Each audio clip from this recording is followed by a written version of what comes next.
Good evening, Shaggy SoCal with 2Old4Forza, and it's time for week 3 in the Porsche Cayman. And next Thursday, we're going to be running 2 layouts at Lime Rock, the Lime Rock full circuit, and then the Lime Rock full alt circuit with both chicanes. So I think for this one, we're going to start with the hopefully the easier of the two, or at least the less technical of the two. And my first thought was I was going to do this similar to what I did for Road Atlanta, since the full start and the club are almost,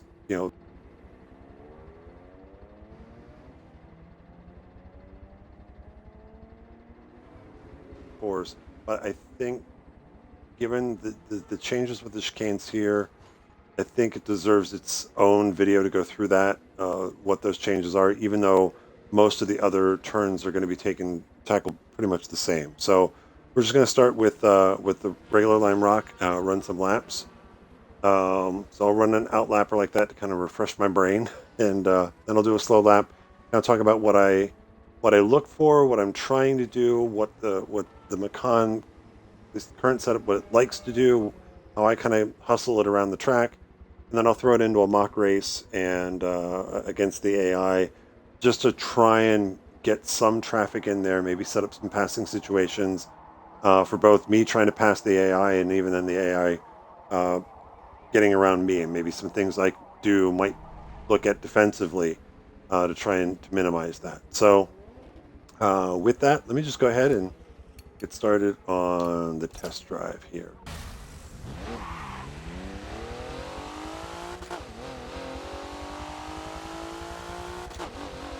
Down the same posy straight. Just be a third gear here. Again, this long first turn is kind of double apexed. Out. Quick dab of the brake here. Late apex this one. The braking line is actually very good on this. Roll back in. Quick out. Very easy to hold the throttle too long. And then you end up pushing wide there. Down the back straight here. Up to fourth. Quick downshift at the beginning of the curving. Turn in. Aim for the curving. Up, crest the hill.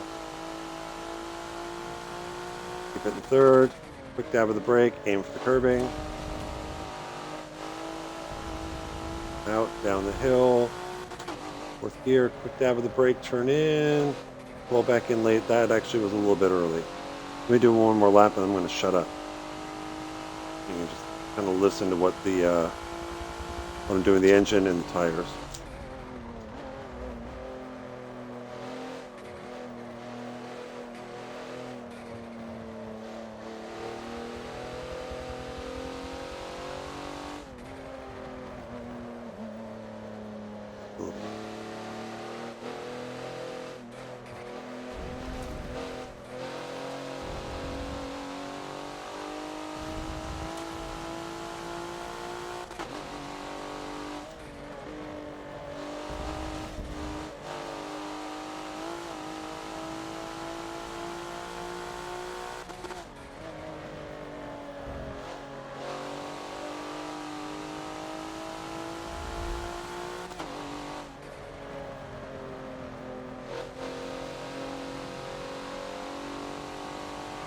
That's a lap, or 2 laps of Lime Rock. Let's do the slow lap, and I'll just kind of break down what I'm doing, what I'm trying to do, because this is very much a momentum track, and kind of finding that right speed, maintaining the momentum through a lot of the turns, balancing. For me on the controller, again, I don't have as fine tune on the steering that you guys do with the wheel. So a lot of times, once I kind of maxed out as far as I can only go full lock so far, usually that I'm trying to make up for the lack of precision in the steering with the throttle. So that's why you're hearing me, going off and on the throttle. It wasn't so much for speed. It was, hey, I'm pushing a little bit. Let me back off the throttle and roll back in to get the Porsche to rotate a little bit more, and so that I get kind of back online. But coming down the same posy straight, braking for turn one, I'm looking for that 3 board. That is, as that's kind of going out of view, that's about when I'm really committing to the brakes. It'll be a little bit past that, barely. But I think if you get more than if you start braking more than halfway between the 3 and the 2, you're going to push wide. I'm very hard pressed, I think, for you to get the Macan completely slowed down where you can release the brakes and really then have the steering pick up. So I'm braking just past the 3 board as hard as I can. Again, I'm using the 200 brake pressure tune. Excuse me. And I am, and at least on the controller, I am actually turning to the right as much as the Macan's going to let me turn while it's braking. Again, you guys have probably already noticed this vehicle does not turn all that well, when you're on the brakes. So I am slowly bringing it across here and probably releasing the brakes just past, just as you get past the bridge in the shadow here. If I've done it right, I'm on the inside for turn 1. I am releasing the brakes at this point. So again, this turn 1, it's a very long, and you can see kind of on the track map, very long. I don't want to call it a hairpin, but it's a 180-degree turn. The entry, it looks to be, at least based on the track map, it looks like it's a decreasing radius. So this part of the turn isn't as tight as the second part of the turn. So coming in, it's like I do try and treat it as a double apex. And here's where, Lime Rock, they've done a very good job of putting cones out on the curbing to kind of indicate, to help, give additional references of where turn-ins are, where apexes are. Um, so now, in your own practice, kind of make note of where they are in relation to other things, because I guarantee you, the way these Macans race and as close as the racing has been, wouldn't surprise me if all the cones that are on the curbings are knocked over at some point during the race. So usually for me, this is third gear, and I'll bring it in. I'll usually try to apex again, late apex right about here, just before the orange there. Yeah, bouncing with the throttle, let it drift out a little bit. Spot the curbing on the inside. You can see the cone appearing, and it kind of, well, I don't want to point out the tire barriers because they're not going to be there either when you guys race, but trying to use those cones, and it's a late apex here as well. And I would say, if you're following the racing line, I do find it works pretty well with the Macan here through these first 2 turns. So slowly rolling back into the throttle, back up to third, leave it in third, and bring it back across for this next turn. Now, the turn in, let me back it up a little bit here. Try not to do what I did at Yas. Oh, gentle, gentle. Okay, so the cone that you're seeing right straight ahead there, that's turn in for this next turn. So if you're spotting that, or you're using that as a reference, and again, in the race, it's probably going to go bye-bye, but that's turn in point, which means you have to brake slightly before it. For me, what seems to line up pretty well with the braking line, especially in traffic, is if you kind of keep these, I guess the sound poles here, I guess the poles for all the speaker and the PA system. There we go. Um, if you kind of have that in your peripheral and you see the poles, it's that one there that's just under the rearview mirror. That's the one where, as I'm driving down, let me back it up just a smidge more. As I'm driving down, I catch that in my peripheral, and that seems to be, as that, for at least for my hood view, as that's going out of view, that's pretty much where I'm going to hit the brakes, and it's usually just slightly before turn in, and so it'll be a judgment. Again, that's just, it's kind of like, if you need an additional reference or something just to have peripherally, that you just kind of quick spot it, get in your peripheral so you can focus forward. As that goes out of view, it's just past that, it's just a really quick dab of the brake. And if you've done it right, then when you release the brake and you're passing the cone, then you're set up for turn in. And this is one where, again, they have that cone there. That's not, again, for me, that cone back there's where I'm turning in at. You do want to stay a little bit wide. This is a late apex turn. So in traffic, if you take the normal line, you are going to be opening the door, or make it look like the doors open, and I will say for trailing car, you see someone go out this far, you think, I can lunge in there. I'll try it in the mock race. It's it's can you stick it past in the inside here? Yes. But you better darn well make sure that when you're getting on the brakes, you can actually hug the inside when you get to the curbing. Um, because if the guy on your outside decides to fight you on the outside because the next turn's a right-hander or they have the inside line, um, there's potential to lock, you know, potential to lock fenders. You push each other off the track, and then there's all sorts of complaints, and then the officials have to get involved. It's never pretty. But again, normal line, still in third gear, feather that throttle, and you're trying to bring it back. Again, the cone here is actually a very good reference point as far as late apexing, and you can kind of see the curving as it starts to straighten out. Like if you can get the Macan back where you're kind of pretty much parallel with the curving late, that's going to put you on the left side here very nicely for the next turn. And this next right-hander is much more important than the previous one because it leads onto a straight. So for this next one, again, the cone here is pretty good indicator. Like that's where you want to exit. You want to be on the left side as you're passing that cone. And what I'm going to keep in mind, one of the easy things to do here, it's easy to get out of this corner and either be way too wide, and then all of a sudden now you've compromised your entry into the next corner and you're going to be slow down the back straight, or you're going to get this exit fine, you're going to roll back into full throttle, and you're going to be late getting off throttle and turning in for the next corner, which then is going to compromise your exit. You're going to push wide. So this little short shoot here, patience, patience is going to pay off as far as you just want enough. You might get back to full throttle for maybe a split second, but it's almost like as soon as you can get back to full throttle, you're already going to be releasing the throttle and turning in for the next corner.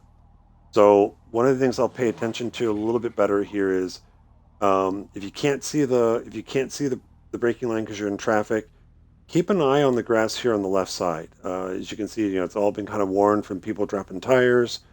But I think, and I'll try to pay attention to it in the race, I think as you get about to where it ends here, kind of where if you see that first blue triangle just above it, you can kind of see that patch there.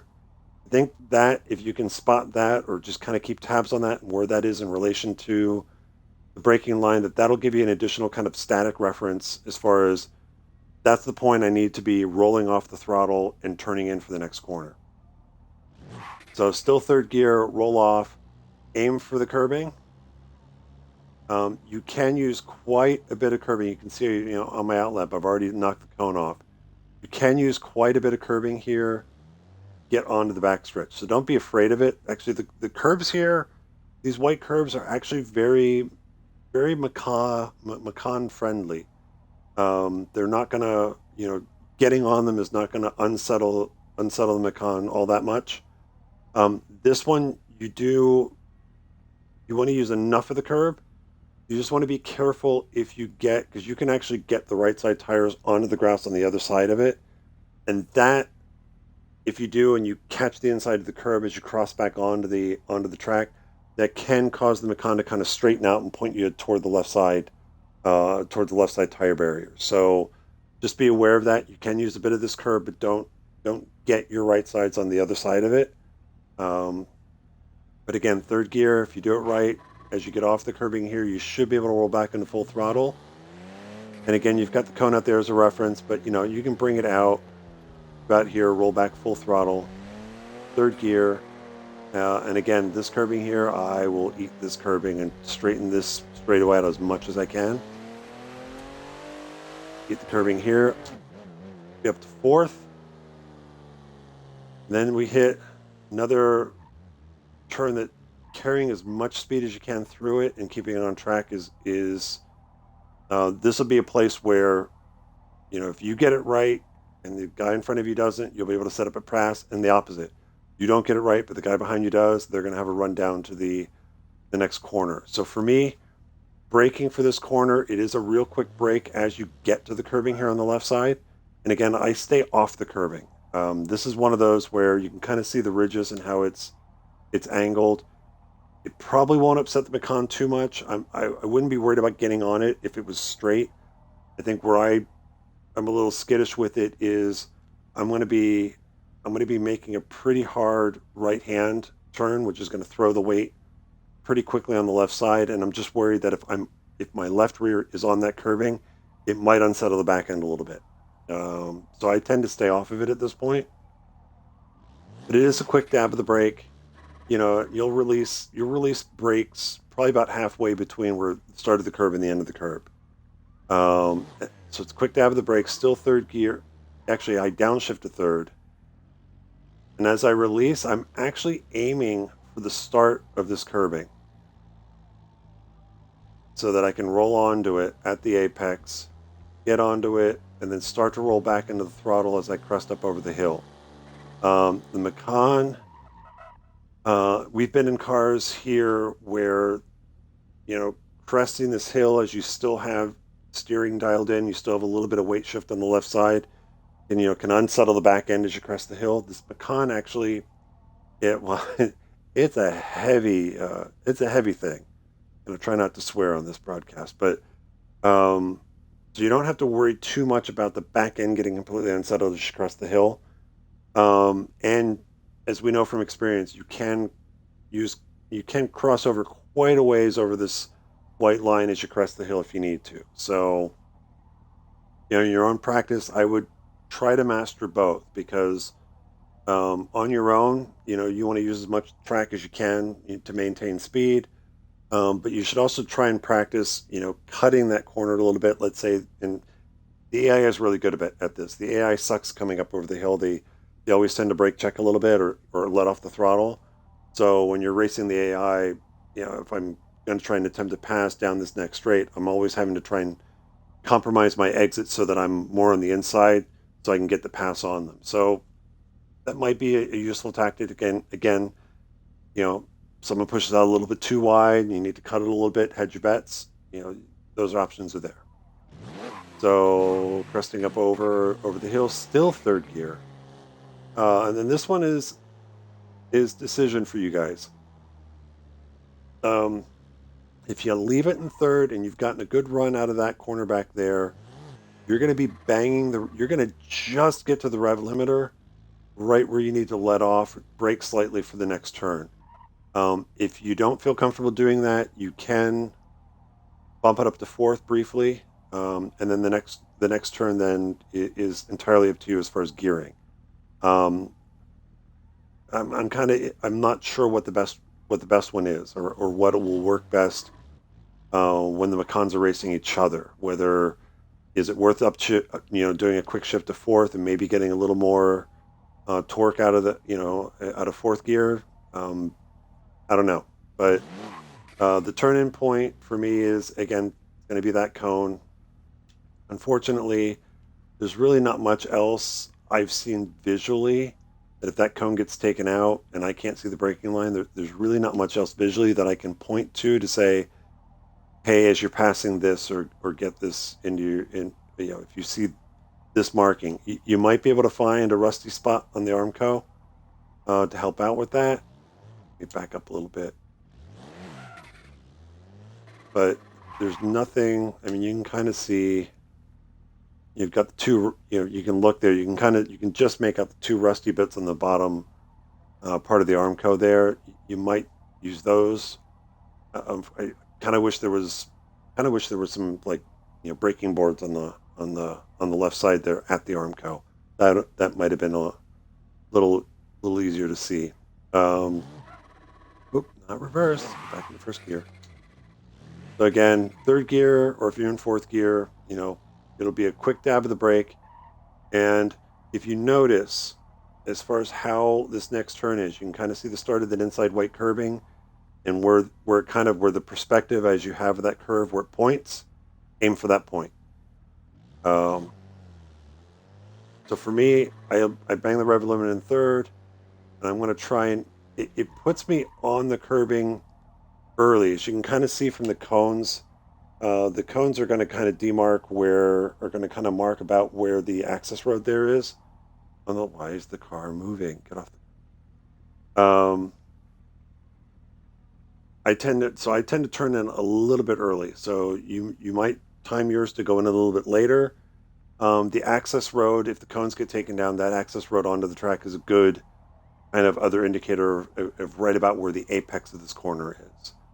So again, I'm in third at this point, and I'm usually off the throttle. As I come off the curbing, I'll roll back in, and then use the curbing on the left side. I will get onto this curbing a little bit as I come down the hill. Third gear, up to fourth. Um, this is this last turn, the final turn onto the front stretch. Obviously, any instructor will tell you is the most important turn on the track because it leads onto the longest straight. It's also, I think, just by nature of it's not quite a 90-degree turn. It's fast, and your turn in is right about where the hill kind of levels out. One of the things I've visually spotted on the Armco that kind of helps me figure out where that turn-in point is let me see if I can. I'm actually going to drive down to it, and if you see, I'm going to drive to it here. Let me get beside it. Okay, that Armco, that middle part of the metal Armco, you can tell it's a much brighter aluminum or steel, whatever the crap that stuff's made out of, but it's much brighter than the rest of the Armco around it. So let me back up now, and hopefully not spin it out. Gentle, gentle. So from the top of the hill, at least with this lighting, that's what happened to me at Yas in race 2. But at the top of the hill, even from here, you can see it's just past the orange cone there visually.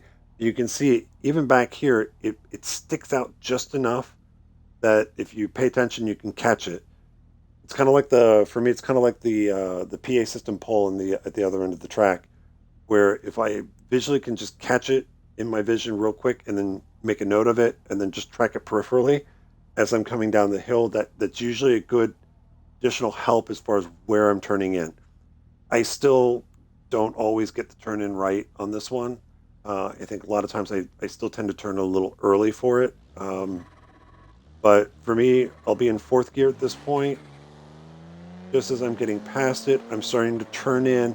And because I'm tracking that Armco peripherally, I'm not actually focusing on it. We're like looking straight at it. I'm trying to get my eyes as soon as I can as I'm turning into the white curving on the inside. So it's maybe just barely a brush of the brake, turn in. I'm completely off throttle. It's just letting this Macan kind of coast in, trying to get as much curb as I can, bringing it back out in fourth gear. Use a little bit of this curb if you need to. And again, as far as when I roll back into the throttle, just depends on if I've gone in too early. I'll have to roll back in later. It might have been I start to roll back in, but then I have to back out of it. Ideally, if I've done the turn right and I can get back on the throttle soon and be at full throttle, at apex or just past it, that's the ideal scenario. Again, this Macan's pretty stable, so you can kind of wrench the wheel over a little bit if you need to dial in additional steering. It seems to help pull it through. If you've gone in a bit early, and that's then a lap of Lime Rock. Again, going down the front straight down to turn 1. You can let this thing wind out all the way in fourth gear. If you want to shift it to fifth, that's fine. But then it's again, 3 board, third gear for turn 1. So that's kind of a lap of how I approach Lime Rock and what I tried to do with the Macan. So with that, I'm going to back out of this and then just try and run a mock race with some AI and kind of now incorporate how I want to drive the track with some with some questionable racecraft. Go ahead and finish the test drive. Still doing the same AI, so I'm still doing pretty much. I've got A-class cars out in front that are just a little bit slower than what I'll be able to do. I'll start behind them, and then I'll have 2 groups of S and R Porsches behind me that are going to push me. They're going to shove me around. They're going to blow by me on the straightaway. But again, I'm going to try and do some defensive driving to try and, keep them behind me. Based on my own practice, I'm going to guesstimate a lap around here, and this is going to be interesting for Thursday. A flying lap for Group 5 is probably going to be in the 58s, maybe high 58s, maybe on a complete perfect flyer, mid 58s. So I'd expect an outlap for Group 1 is going to be pushing a minute. So it's going to be an interesting start to the race for Group 5. You might have to deal with some Group 1 guys coming through if they've got a good lap on the start. So, but based off that lap time, you could be looking at as many as 35, 36 laps for the race. So if you want to kind of practice what race length is going to be like, that's going to be that 35, 36 is probably what Matt will figure out. But enough of me talking. Let's get in here and race. Yeah.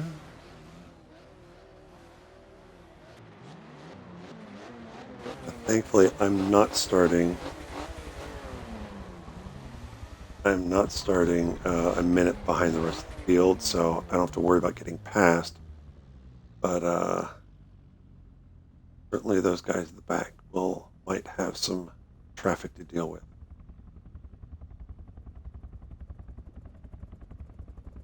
Beautiful day at Lime Rock. I have to go check on Forza history. I think early on in Forza, when I believe Maple Valley was kind of their turn 10s, like, I don't want to say homage to Lime Rock, but I think certainly when they made Maple Valley, they had Lime Rock in mind. Tracks are somewhat similar in how they flow. Hey, I got the start right.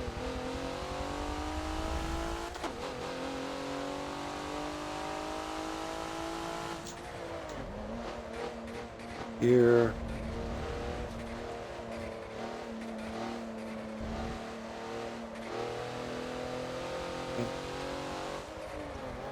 I did downshift.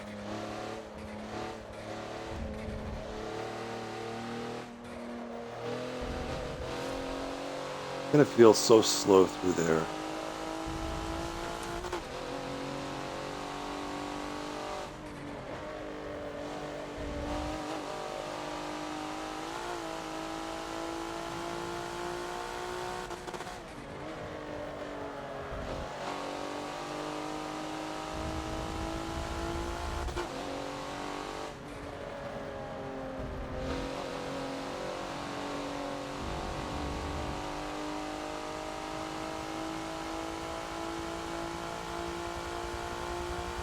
Board.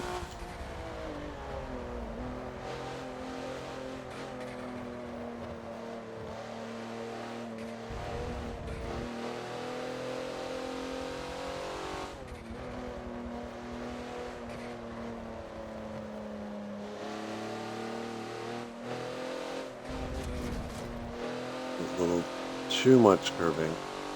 And you can kind of see it straightened out in the Meccano as it transitioned off.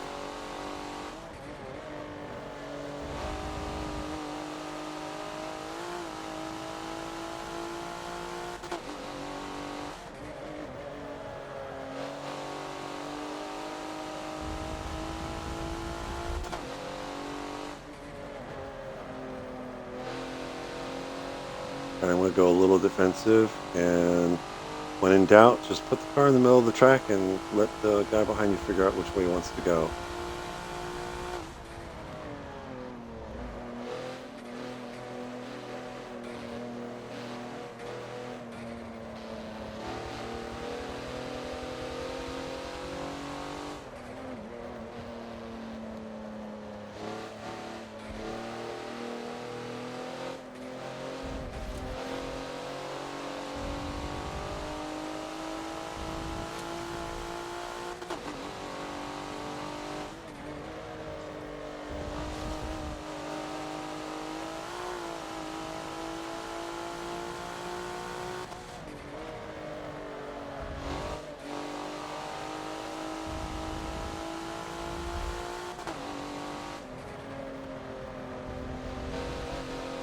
what I'll do is the next lap, let me take that one in, take the final turn, because you can wind it out and probably take the final turn in third.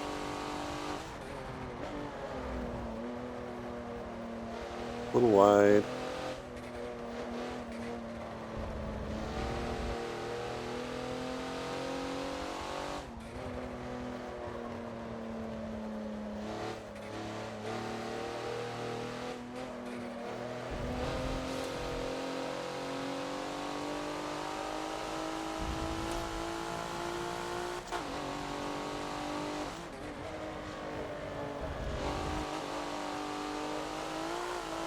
You really can't hustle this pecan. You're just gonna have to. The smoother you can drive it, that's where the speed's gonna come from. Not saying I was saying I was gonna take that in third, but I'm gonna quite go to the middle. I'm gonna cheat a little bit to the outside and make him think about it. Here comes with Carrera. Room there. Oh, he backed out of it. Good.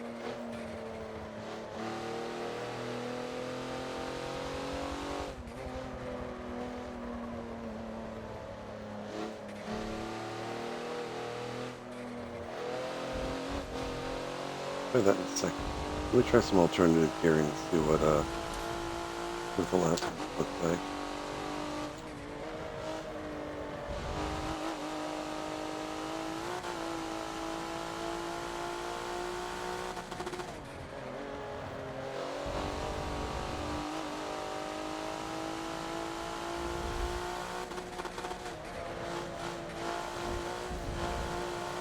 Yeah, you'll hit the rev limiter a little bit.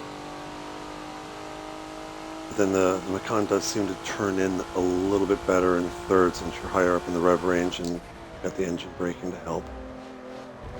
Kind of blow the car down and have it rotate in. So again, preference there. I want to try this next turn in second, see if what it feels like.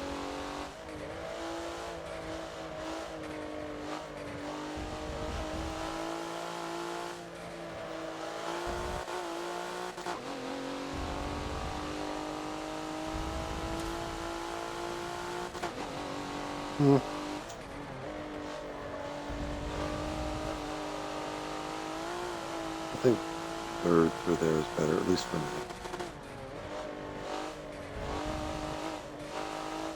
Oh, that's a little wide.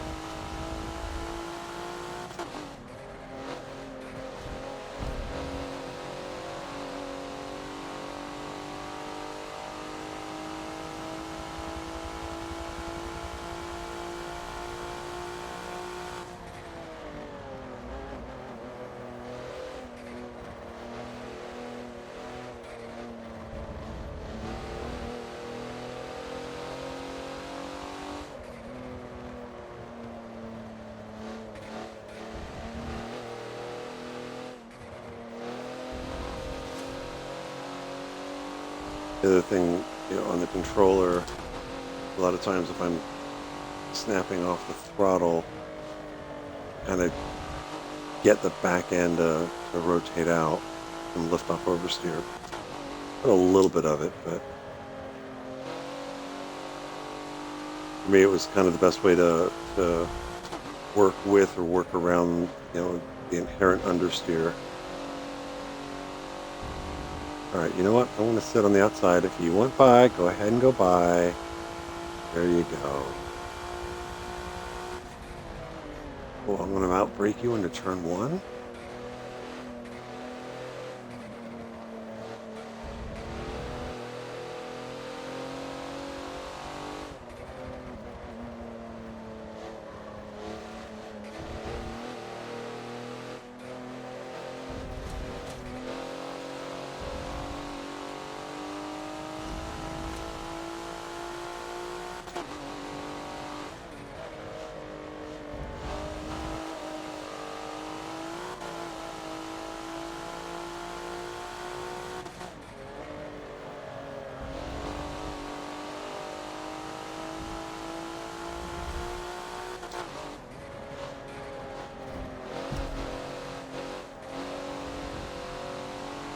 Okay. There you go.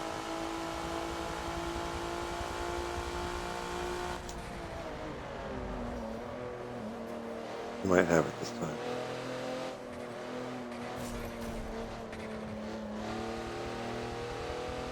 Nope. Moosed him out of the way.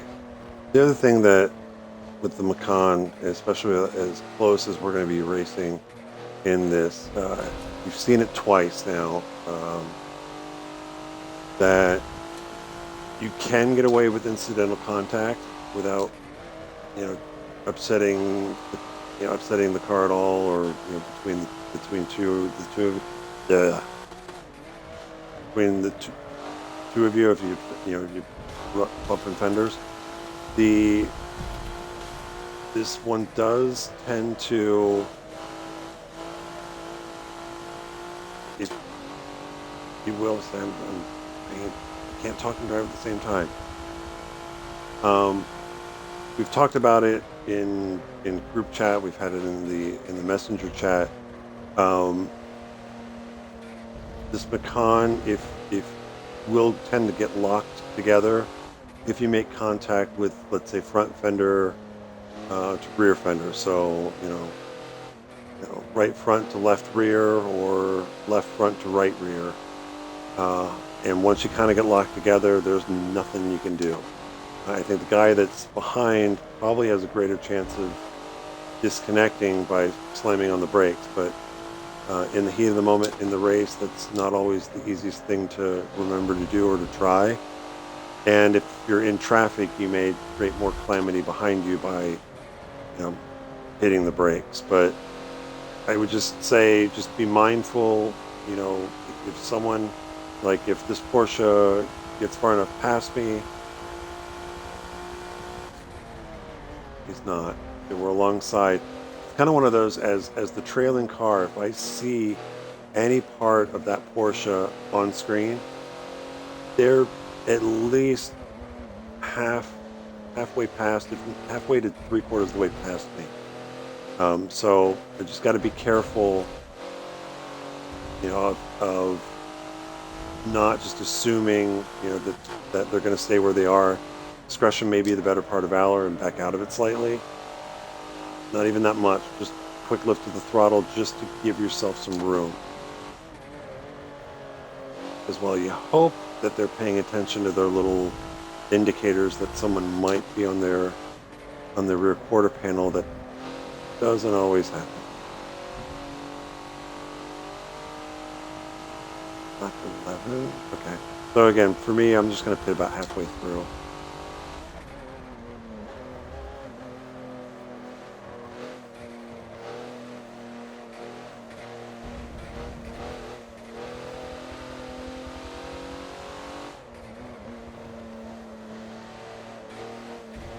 Well, that was a little early.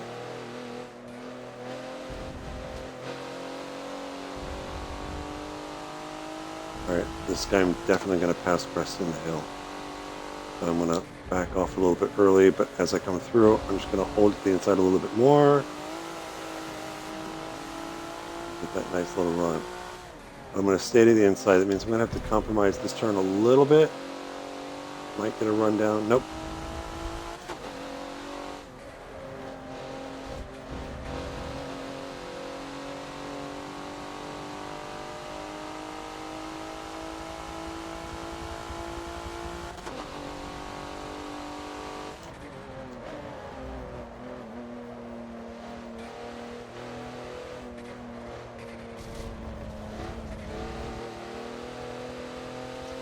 I would say good luck getting a clean, fast lap. For both races, that's going to be a challenge.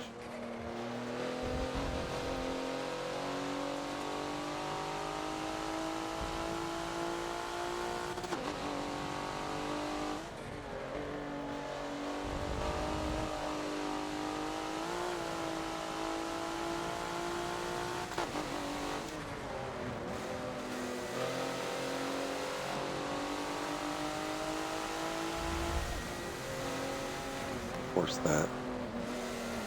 It's not an entry. Come on. Could have done that one a little better. I was thinking about trying to cut the corner a little bit.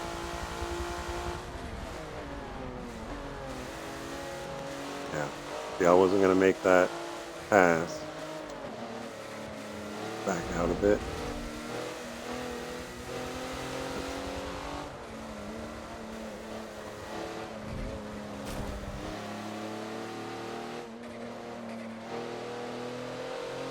Back out of it. You can try to stick a pass through there.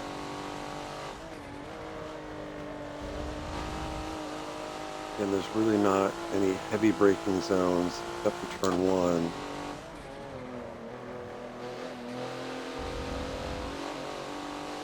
So a lot of times any pass you're going to be making is really going to be capitalizing on others' mistakes.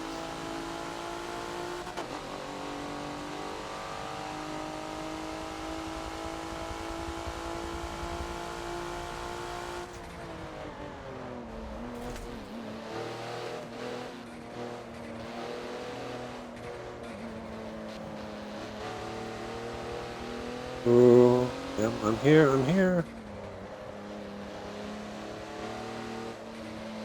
The other thing I haven't really talked about is, again, since there's very little for the curving in the corners, just be very careful of how close you're getting to the grass, because you drop tires at the wrong place. It will pitch the car sideways a little bit.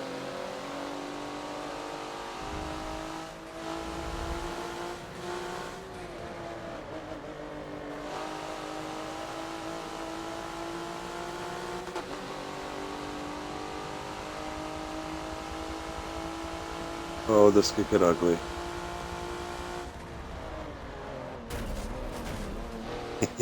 Yep. Don't do that. That's not good.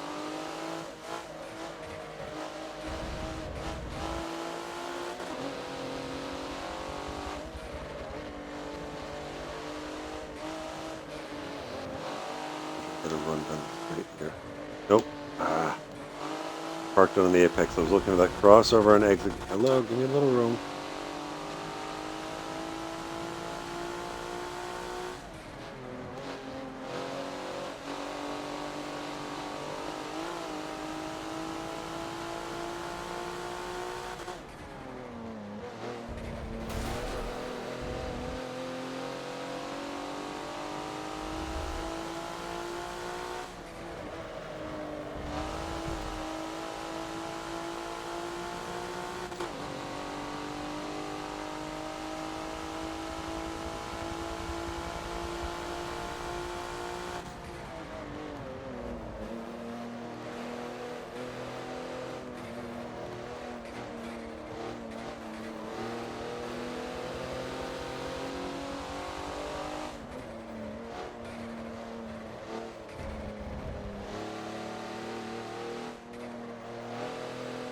Room there, just in case.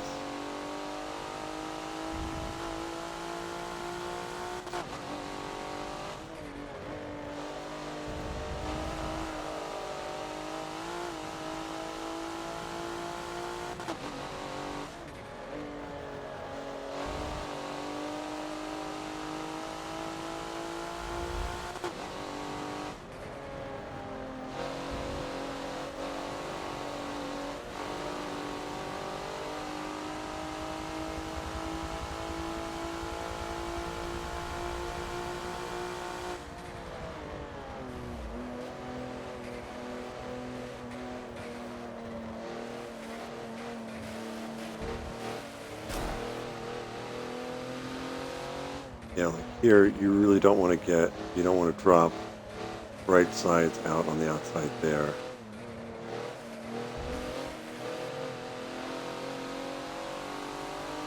Well, a little more top end. But yep.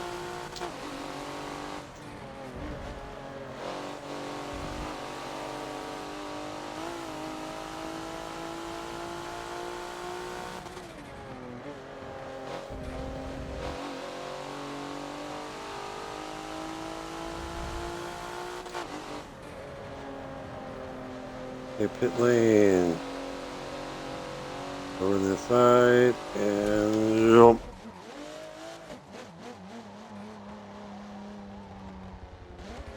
And that's the other thing. Since the last turn exit brings you out on the left side, pit lane's on the right. Just plan your pits accordingly. Just be careful of traffic behind you so that you're not trying to cross over and wind up getting cut off. Stay to the right of the yellow. Leave it in first or second gear. And back on the race.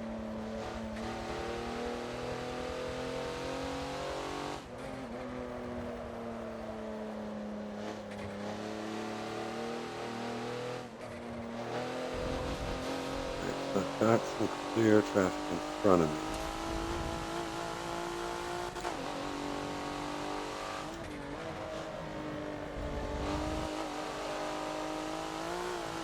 See what I can.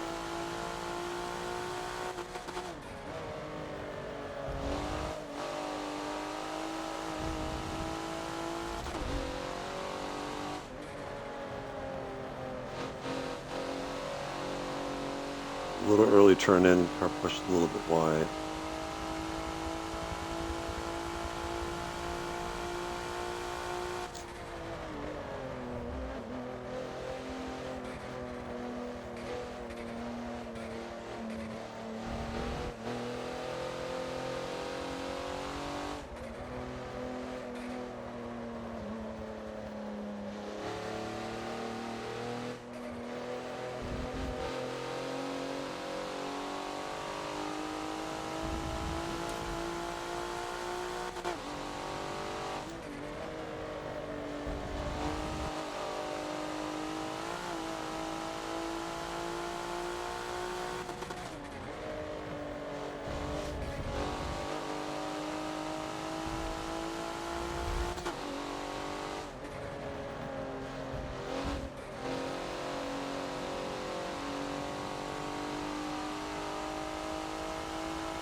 Ooh, that is a gaggle of cars.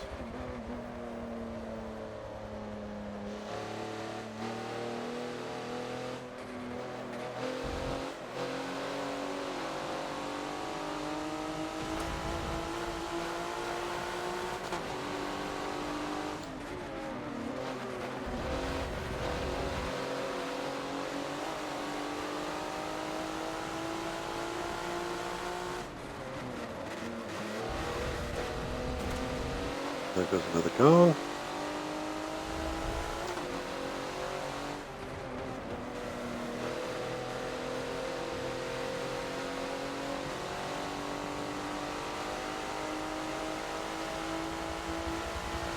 Look outside here.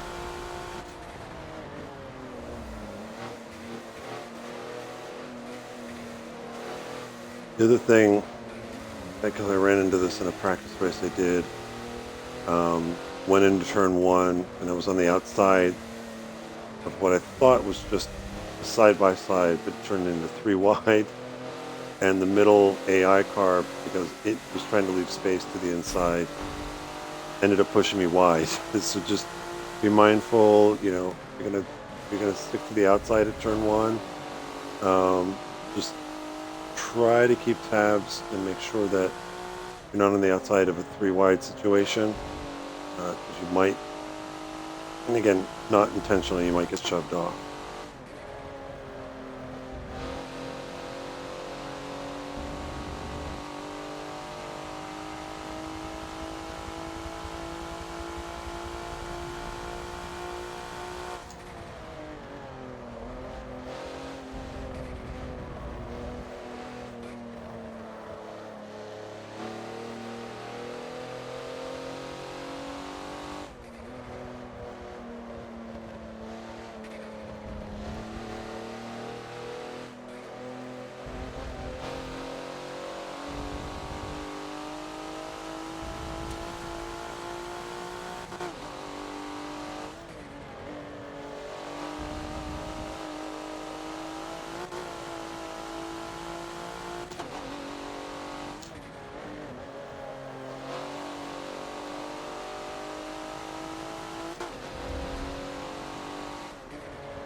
Turned a little bit early there.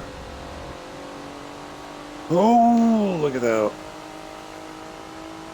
I was looking at the two guys in front of me and then just caught that the other guys were the much slower traffic ahead. Look what happened.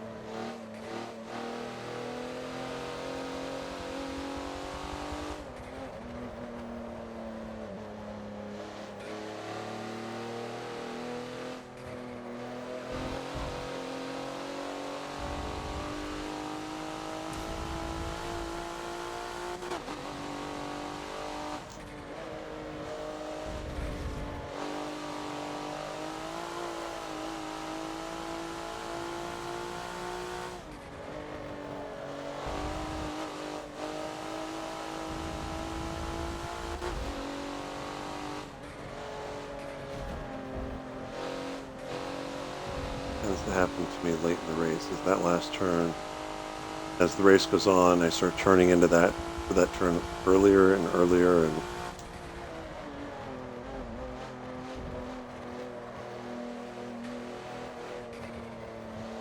so hard to get timing for that turn in exactly right and consistent.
All focused now.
All right.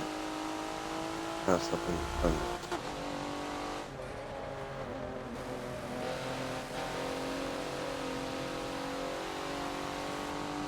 Nope, nope. Yeah.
It was late. That cost me like a tenth of fell.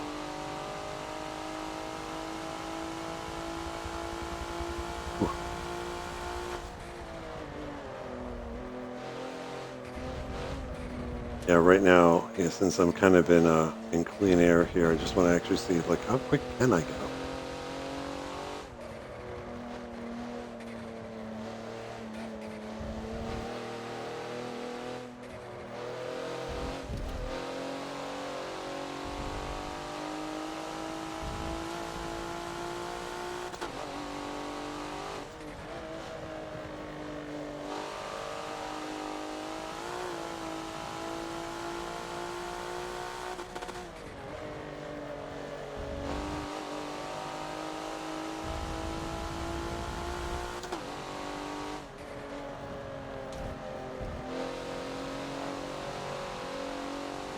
Nice. Wait for me.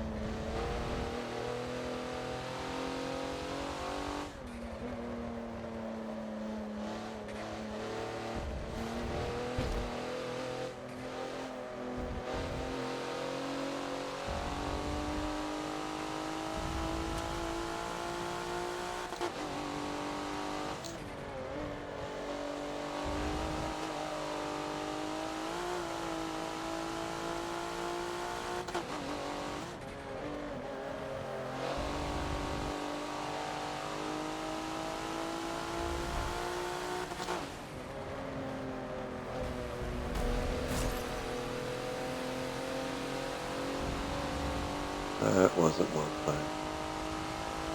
Oh, I'm gonna take a look.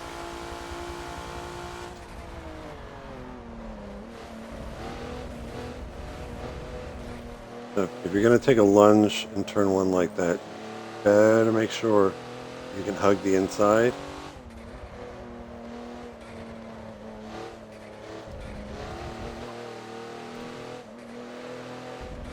So the last thing you want to do is take a huge lunge and then blow the apex and then wind up pushing the other guy off track. That would not be fun.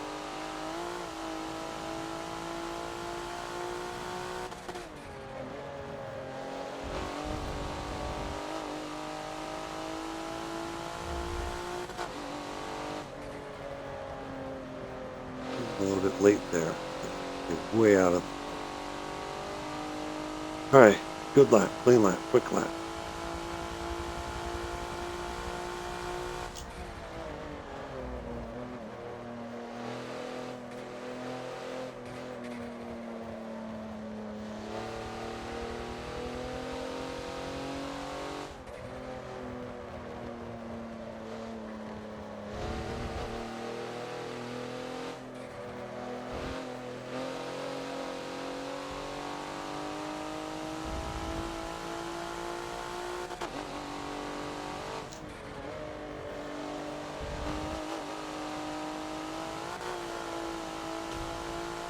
is almost started.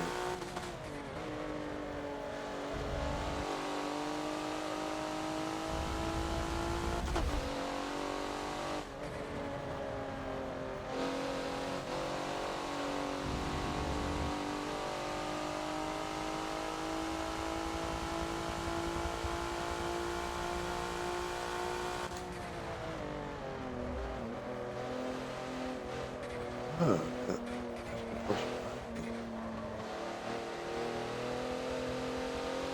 well, so much for trying to get a clean lap for the race. Or a faster lap, hopefully.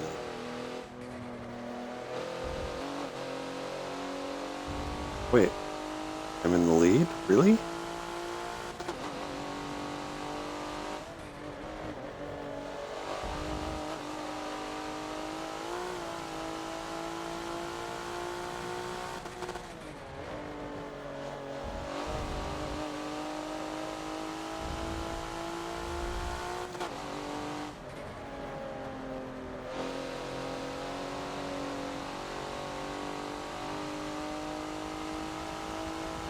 A run, not really.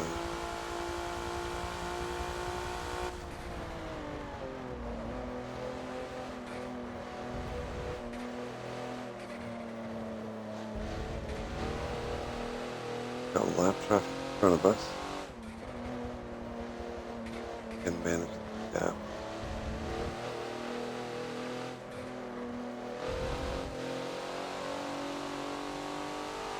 Ideally, I don't want to catch those guys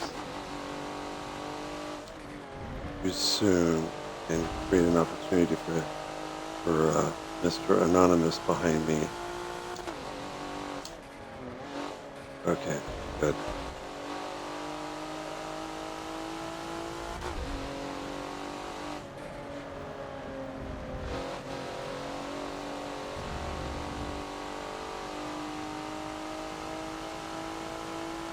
Six laps and roughly 37 minutes. So, yeah, 35, 36 laps is probably what you're going to do on Thursday. But that's Lime Rock. In a lot of cases, it's going to be very similar to Road Atlanta Club as far as just it's all going to be about maintaining momentum as I drive off, or as my drivatar drives off the track, and then keeping and keeping the Macan on the track, unlike that. So with that, I'm gonna stop this broadcast, take a small break, and then I'll probably hop back on and walk through Lime Rock, the full alternate circuit, which is track 2 for next Thursday night. So hope you enjoyed this. Happy racing. See you soon.